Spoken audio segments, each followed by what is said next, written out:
네, 이 24살 청년이 숨진 과정은 3년 전 교통사고를 당해 같은 병원에 실려왔다가 결국 숨진 2살 민건이의 경우와 비슷합니다. 우리나라 응급의료 체계의 현실을 그대로 보여준다고 해서 복지부 조사로도 이어졌었는데요. 이 조사가 부실했다는 의혹이 나왔습니다. 또 함께 병원으로 실려왔던 민건이 할머니 역시 병원의 방치로 사망했다는 의혹이 있었는데 이건 조사 결과에서도 빠졌습니다. 김도훈 기자입니다. 전북 전주의 한 교차로입니다. 횡단보도를 건너던 2살 민건이와 할머니가 후진하던 대형 견인차에 치입니다. 두 사람이 1시간도 안 돼 도착한 곳은 전북대병원 응급실. 전북 지역에서 응급 환자가 갈 수 있는 최후의 보루인 권역응급센터입니다. 의식이 또렷했던 민건이는 도착 20분 만에 다른 병원으로 전원이 결정됐습니다. 당시 병원 측은 수술실에 응급수술이 진행되고 있었고 인력도 부족했다고 해명했습니다. 하지만 민건이는 전원이 늦어지다 결국 사고 11시간 만에 다른 병원에서 숨졌습니다.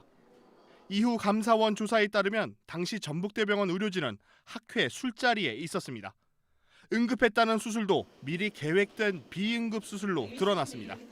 그런데 당시 병원에 도착했던 민건이 할머니도 병원에 방치된 채 사망했다는 내부 관계자의 증언이 나왔습니다.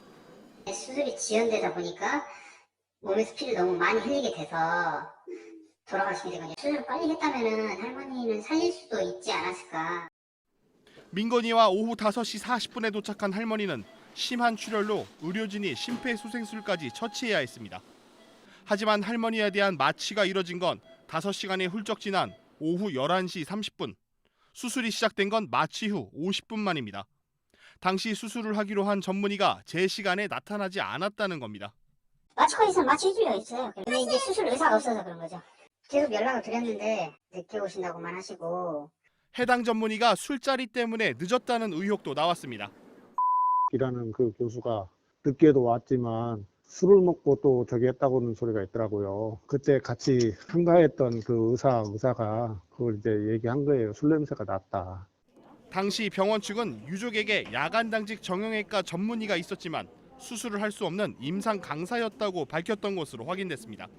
TM이 이제 부족했다고 보시면 이제 어렵던, 그러니까 당직은 당직인데 사실은 그쪽 수술하기는 이제 하지만 민건이 할머니 사망 의혹은 이후 복지부 조사나 감사원 결과에서도 빠졌습니다.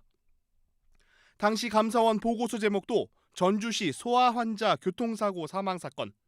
민건이와 할머니 사망 후 2년 뒤에 숨진 동현 군도 같은 의사가 응급진료를 받습니다.